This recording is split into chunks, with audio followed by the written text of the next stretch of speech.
Leitura devocional da segunda epístola do emissário Shaul aos Coríntios.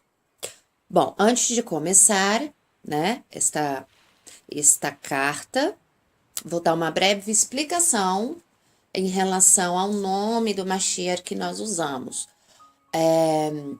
para que os irmãos não estranhem, né? Então, mais importante do que o nome em si, né, visto que o nome do Mashiach nós não temos como ter certeza absoluta, né, uma vez que os nossos manuscritos já foram, né, transliterados diferentemente. Então, vamos focar no significado, né, porque no hebraico, né, o significado era importante. Então, e o significado é que dava origem aos nomes, né? Então, vamos começar. Nós chamamos Yahushua, tá? Por quê? Yahu, ninguém nega, né? Que é o prefixo do nome do Eterno, né? Yahu, né? É o prefixo. Existem muitos nomes hoje em hebraico onde nós temos esse nome.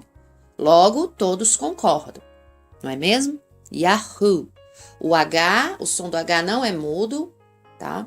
O som do H, ele tem um som de hu, como em inglês nós temos hot dog, e em japonês nós temos Honda, e não onda, tá? Na própria escritura, na narrativa de Gileade, né? Nós temos ali os gileaditas, reconhecendo os efraimitas, porque eles não falavam o som do H, no caso do Shi e do Si, né? Então, eles falavam o certo, as escrituras deixam claro que o correto é Shibolet, mas eles falavam errado, eles falavam Sibolet, tá? Como nós andamos no testemunho das escrituras. Então, nós sabemos que o correto é pronunciar, sim, o som do H, como nos ensina, como deu o testemunho das escrituras. Então, voltando, Yahu, né? Todos concordam que é o prefixo do nome do Eterno, né? Que na transliteração massorética, muitos transliteram para Yeho, né? Eles colocam a letra E e o O, mas na verdade é Yahu. E o Shá é derivado de Yasha, da palavra hebraica Yasha, que quer dizer Salvador. Isto também todos concordam, né? Porque está no dicionário de Strong. Eu não vou entrar em detalhes para não ficar muito comprido, tá? É só para vocês saberem dizer com entendimento, porque a palavra ela precisa ser entendida, né?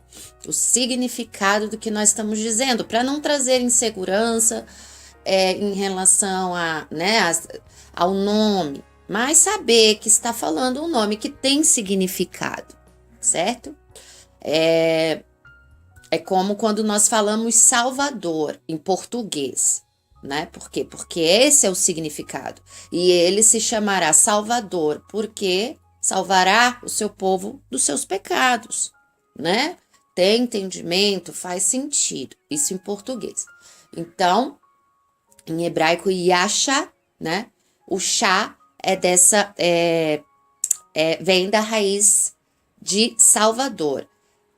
Bom, só para finalizar, todas as vezes que no Antigo Testemunho, onde se refere ao Eterno como Salvador, é usado a palavra Yasha, né? Salvação, Yashua, salvação, no feminino, né? Yashua. Mas Salvador, Yasha, né? Não vamos entrar aqui na questão do nome de Josué, né? Que se tornou, nós conhecemos por Yehoshua, mas na transliteração do paleo hebraico, sem a letra Vav, que dá o som de U, né? A letra Vav, que dá o som de U, nós temos aí o chá. Mas para não entrar numa questão mais profunda, né? Depois farei um vídeo explicando mais detalhadamente esse assunto. É só para terem um entendimento do significado do nome que nós estamos lendo aqui, tá? Para terem segurança. E aí, cada um, né, ore, que quiser se aprofundar nesse assunto, ore, né, ao Pai, peça confirmação, que Ele irá trazer paz, né, no coração, da convicção, conforme, né, aquilo que cabe a cada um, tá? Sem confusão, sem brigas, sem contendas, sem nada dessas coisas, tá? Porque o importante é que nós entendamos a mensagem do Pai para nós por meio do Filho dele, que veio realmente, que é realmente o nosso Salvador e a nossa salvação, tá? Então, vamos lá. Verso 1. Shaul, emissário de Yahushua Hamashia, pela vontade de Elohim, do Eterno, e o irmão Timóteo, a congregação do Eterno que está em Corinto, com todos os Kadoshim, os santos, que estão em toda a Caia. Graça a vós e paz da parte do Eterno nosso Pai, e de Adonai Yahushua Hamashia. Bendito seja o Eterno Pai de nosso Adonai Yahushua Hamashia, o Pai das misericórdias e o Elohim de toda a consolação, que nos consola em toda nossa tribulação, para que também possamos consolar os que estiverem em alguma tribulação, com a consolação com que nós mesmos somos consolados pelo Eterno. Olha que promessa maravilhosa, né? Aquilo que a gente recebe é aquilo que a gente dá, né? Por isso que diz que ninguém pode dar aquilo que não tem.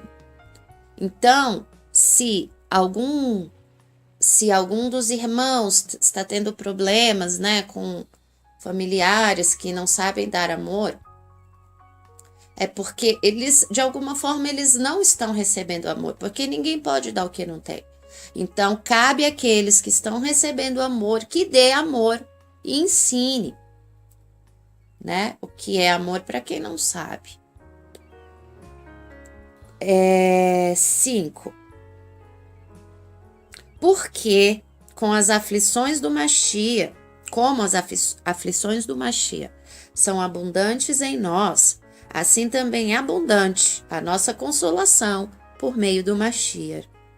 Mas, se somos atribulados, é para vossa consolação e salvação. Ou, se somos consolados, para a vossa consolação e salvação é, a qual se opera suportando com paciência as mesmas aflições que nós também padecemos, né? Que ele está dizendo que a caminhada é uma caminhada, né, onde nós padeceremos atribulações. Por quê? Porque a verdade, a palavra da verdade não é algo que as pessoas gostam, né? Num mundo onde a gente vive, no meio de ilusões, de mentira, né? As pessoas que gostam de viver assim, elas vão trazer, né, alguns tipos de tribulações, além daquelas tribulações que nós passamos para o nosso benefício, né, para que nós aprendamos possamos manifestar os frutos, né, do Espírito. Porque é na tribulação, né, que se prova, né, os fundamentos. 7. E a nossa esperança acerca de vós é firme, sabendo que, como sois participantes das aflições, eles estavam, né, deviam estar tendo muitas aflições, assim o sereis também da consolação. O Pai consola. Todos os irmãos que estão andando estão experimentando desta consolação, né? Ou então, como nós aguentaríamos, né? Se não fosse a consolação, como aguentaríamos padecer tantas tribulações, não é mesmo? 8. Porque não queremos, irmãos, que ignoreis a nossa tribulação que nos sobreveio na Ásia. Vai dar testemunho. que aconteceu? Pois que fomos sobremaneira agravados, mais do que podíamos suportar, de modo tal que até da vida desesperamos, né? Eles estavam com medo, tiveram até medo de morrer, né? Mas, 9, mas já em nós mesmos tínhamos a sentença de morte, né? Já sabia, eles tinham que ia morrer, para que não confiássemos em nós, mas no Eterno que ressuscita os mortos, né? Ainda que eles já tinham, por certa, a morte, para que eles não confiassem neles mesmos, né? Mas confiassem no Pai, porque o Pai há de ressuscitar. A morte, né, já não tem domínio. 10. O qual nos livrou de tão grande morte livra, em quem esperamos que também nos livrará ainda, ajudando-nos também vós com orações por nós, para que pelo benefício que por muitas pessoas nos foi feita, por muitas também sejam dadas graças a nosso respeito. Né? Aqui ele está falando da importância da oração, né? Além de falar que o Pai os livrou, né? E que ainda os livrará, e falando das orações, da importância das orações, né? E que as orações também unem os irmãos, pois uma vez que o livramento é dado, todos dão graça por ele, né? Por todos os irmãos. 12.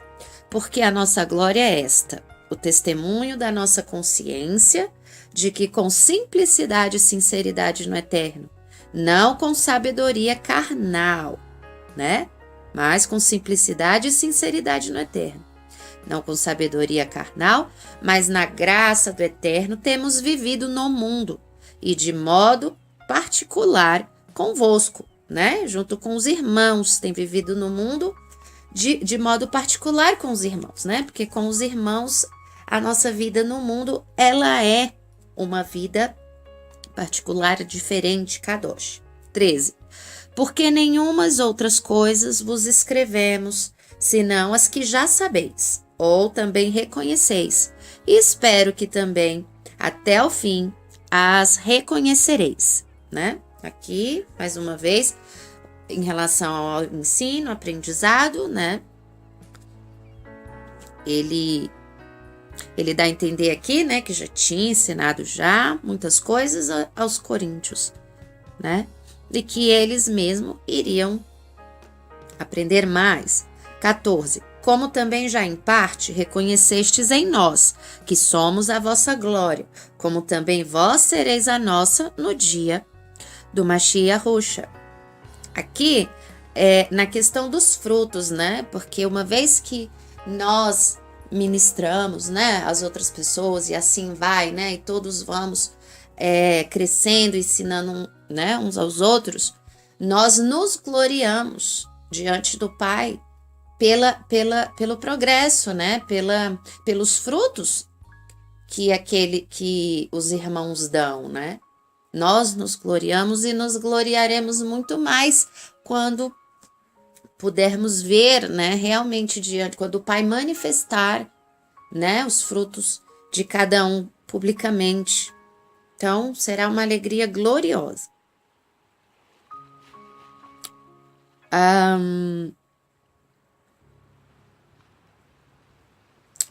Perdi, gente, peraí. Tá, 15. E com esta confiança quis primeiro ir ter convosco, para que tivesseis uma segunda graça. E por vós passar a Macedônia, e da Macedônia ir outra vez a ter convosco, e ser guiado por vós a Yahudá, a Judéia, Yahudá, tá? Aqui tivesseis uma segunda graça. Aqui ele está usando graça no sentido de receber a graça, não numa teologia, entendeu? Nova de segunda graça. Não, é simplesmente ele está falando, né? Porque graça o que é? Graça é essa alegria, essa benevolência, essas coisas que nós entendemos de graça, né? Mas sem entrar nesse contexto teológico que existe primeira, segunda, terceira graça, entendeu?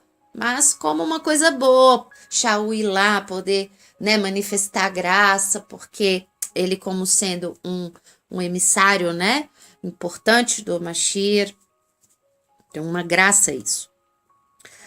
17. E deliberando isto, usei porventura de leviandade, ou o que o delibero segundo a carne, para que haja em mim sim, sim e não, não. Antes, como eterno é fiel, a nossa palavra para convosco não foi sim e não, porque o Filho do Eterno, Yahushua HaMashiach, que entre vós foi pregado por nós, isto é, por mim, Silvano, Timóteo, não foi sim e não, mas nele houve sim. Aqui tem que meditar, né, o que ele está querendo dizer, não vou arriscar falar agora, porque a gente pode relacionar em meditação, né, porque o Mashiach disse, sejam suas palavras, sim, sim, não, não, no sentido de que nós tivéssemos palavra e não que nós ficássemos, né, em cima do muro, tentando nos justificar ou coisas assim. Então aqui, numa meditação, né, mais profunda, né, se os irmãos estiverem numa próxima leitura, né, ou se quiserem reler, né, meditar nessa passagem, eu não vou comentar, porque precisa de uma meditação maior, tá? Mas no caso aqui, só no 19 já dá para entender que ele está querendo dizer que foi sim, né? Que o Mashiach disse sim para nós, ou seja, existe uma outra perspectiva desse sim, sim, não, não. 20. Porque todas quantas promessas há do Eterno são nele sim, e por ele o aman, né? O assim seja, o verdadeiro, para a glória do Eterno por nós. 21. Mas o que nos confirma convosco no Mashiach e o que nos ungiu é o Eterno. Então, quem confirma é o Eterno. O Eterno nos confirma no Mashiach, né? Como o Mashiach mesmo disse, né? Que o Pai leva a ele e que o Pai é que planta. 20, e dá o crescimento. 22. O qual também nos selou. Quem nos selou? O Eterno, né? O qual também nos selou e deu o penhor da Ruach em nossos corações, o penhor do Espírito, da Ruach. 23. Invoco, porém, a Elohim por testemunha sobre a minha alma, que para vos poupar não tenho até agora ido a Corinto. Então, ele estava falando lá, dando a palavra dele, que para poupar os corintos, que ele não tinha ido, né, até aquele momento. Por quê? Não sei. 24. Não que tenhamos domínio sobre a vossa fé, mas porque somos cooperadores de vosso gozo, porque pela fé estáis em pé. Né? O que ele disse? Que não que tenhamos domínio sobre a vossa fé, né? Tipo assim, nós não estamos... Isso daqui é até bom, porque mostra que mesmo, né, aquela liderança, os nossos instrutores, eles não podem exercer domínio sobre a fé alheia, né? Mas que façam tudo, né, para a glória do Eterno, pensando que aquelas almas estão sendo, né, pensando que todo aquele, né, que aprende mais e ensina para o outro, estão sendo instrumentos do ensino do Pai ao outro que também vai crescer e vai ensinar e assim, né, as sementes vão sendo espalhadas. Mas que ninguém exerça domínio sobre a fé do outro, né? Então aqui finalizamos o capítulo 1 do devocional da segunda epístola do emissário Shaul aos Coríntios. Que o Eterno abençoe a todos os irmãos. Plante essas palavras em nossa vida, vivificando-as na prática da nossa vida também, né? Para que nós sejamos sal e instrumentos do Pai para espalhar essas sementes. Em nome do Mashiach Yahushua, a quem o Pai se compraz e em quem nós nos escondemos, agradeço. Amém.